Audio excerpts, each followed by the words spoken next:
বিশিষ্ট ব্যৱসায়ী অনুপম শৰ্মাৰ অনন্য নিদৰ্শন। নিজে অধ্যয়ন কৰা শিক্ষানুষ্ঠানত নিৰ্মাণ কৰি দিলে আটকধুনীয়া ভৱন। যোৰহাট অভিযান্ত্ৰিক মহাবিদ্যালয়ত এটা আটকধুনীয়া গৃহ নিৰ্মাণ কৰি দিলে প্ৰাক্তন ছাত্ৰ তথা বিশিষ্ট ব্যৱসায়ী অনুপম শৰ্মাই।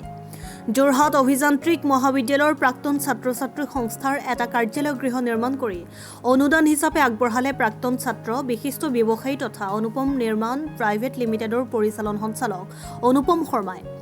শৰ্মাৰ প্ৰয়াত পিতৃ সমাজকৰ্মী অশ্বিনী কুমাৰ শৰ্মাৰ স্মৃতিত প্ৰায় 50 লাখ টকা ব্যয় সাপেক্ষে নিৰ্মাণ কৰা ভৱনটো শুভ উদ্বোধন কৰে অনুপম শৰ্মাৰ মাতৃ নীলিমা শৰ্মাই। এই গৃহটো নিৰ্মাণ কৰি দিয়াৰ বাবে প্ৰাক্তন ছাত্ৰ ছাত্ৰী সংস্থাই অনুপম শৰ্মাৰ পৰিয়ালক ধন্যবাদ আৰু কৃতজ্ঞতা জ্ঞাপন কৰে। উল্লেখযোগ্য যে গৃহটোৰ আধাৰশিলা স্থাপন কৰিছিল মুখ্যমন্ত্ৰী ডক্টৰ হিমন্ত বিশ্ব শৰ্মাই। খুবই গৌৰৱৰ মুহূৰ্ত। মই 4 বছৰ ইয়াত পঢ়িছিলোঁ। যিকোনো এজন মানে ল'ৰাৰ কাৰণে বা ষ্টুডেণ্টৰ কাৰণে সেই 4 বছৰ আটাইতকৈ ইম্পৰ্টেণ্ট 4টা বছৰ। ইয়াৰ পৰা পঢ়ি মই ইয়াৰ পৰা ইঞ্জিনিয়াৰ হ'লোঁ, মই বিজনেছত নামিলোঁ। ভগৱানৰ কৃপাত মই বিজনেছ ঠিকেই চলি আছে।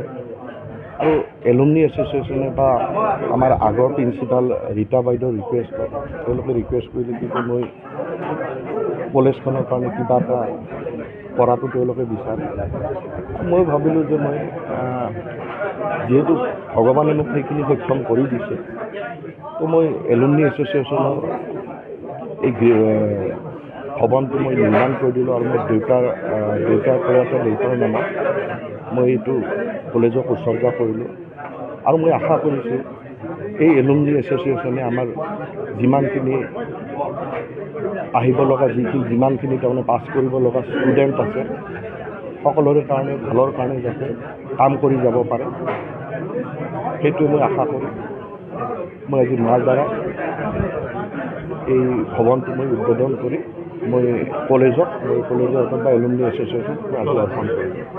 অভিযান্ত্ৰিক মহাবিদ্যালয়ৰ প্ৰাক্তন বিদ্যাৰ্থী সন্থা 2007 চনতে স্থাপিত। আমি প্ৰতি বছৰে বাৰ্ষিক অধিৱেশন এখন আমি অনুষ্ঠিত কৰোঁ। আজিও তেনেকুৱা এখন অধিৱেশনেই আছে। আৰু আজিৰ এই অধিৱেশনখনৰ বিশেষ কাৰ্যসূচী হ'ল আমাৰ এইটো আপোনালোকে অফিচ দেখিছে, এইটো আমাৰ কলেজৰে 1996 চনত পাছ কৰা কলেজৰ পৰাই চিভিল ইঞ্জিনিয়াৰিং ডিপাৰ্টমেণ্টৰ অনুপম শৰ্মাদা তেখেতে আমাক এই আচলতে এলুমিনি ভৱনটো তেখেতে উপহাৰ দিছে। তেখেতৰ দেউতাকৰ সোঁৱৰণত স্মৃতিত তেখেতে আজি 2 বছৰ আগৰ পৰা ইয়াৰ কনষ্ট্ৰাকশ্যন আৰম্ভ কৰিছে। আৰু কনষ্ট্ৰাকশ্যন সম্পূৰ্ণ হৈ পেলাই আজি তেখেতৰ মাতৃ অনুপম শৰ্মাদাৰ মাতৃৰ দ্বাৰা এই অফিচটো আমাৰ উদ্বোধন কৰা হৈছে। ইয়াত যথেষ্ট সুবিধা আছে। এটা কনফাৰেন্স হল আছে, বেডৰুম আছে, kitchen, dining with the office of JEC alumni association. গতিকে সেইটোক লৈ পেলাই আমি যথেষ্ট সুখী। এইটো আমাৰ দীৰ্ঘদিনীয়া এটা অভাৱ আছিলে। মানে ভাৰতবৰ্ষৰ যিকোনো মানে উচ্চ সেইটোতো হয় বাৰু, মানে হায়াৰ এডুকেশ্যনেল ইনষ্টিটিউট এখনত আচলতে এনেকুৱা এটা অফিচৰ খুবেই দৰকাৰ। আৰু যিটো আমাৰ অভাৱ আছিলে, অনুপম শৰ্মাদাই ধুনীয়াকৈ আমাৰ সেই অভাৱটো আজি পূৰণ কৰিলে। গতিকে আমাৰ এলুমিনি এছ'চিয়েশ্যনৰ ফালৰ পৰা তেখেতৰ আৰু তেখেতৰ পৰিয়াললৈকে আমাৰ মানে ধন্যবাদ জনালোঁ। তেখেতৰ পিতৃ প্ৰয়াত অশ্বিনী কুমাৰ শৰ্মা ডাঙৰীয়া তেখেতৰ সোঁৱৰণত এই বিল্ডিংটো আমাক উপহাৰ দিছে।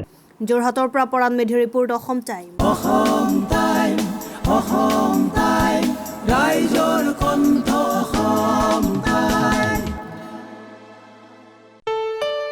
ঘৰত আনন্দ আৰু সম্পৰ্কৰ চমক বজাই ৰাখিবলৈ জৰুৰী হৈছে সকলো আনন্দময় মুহূৰ্তত মৰমৰ উপহাৰ দিয়াটো।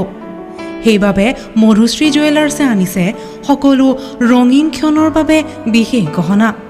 হীৰাৰে হওক, সোণৰে হওক বা ৰূপৰে হওক, শ্ৰেষ্ঠ ডিজাইনছ আৰু হলমাৰ্কযুক্ত গহনাই ৰাখে সম্পৰ্কক নিখুঁত।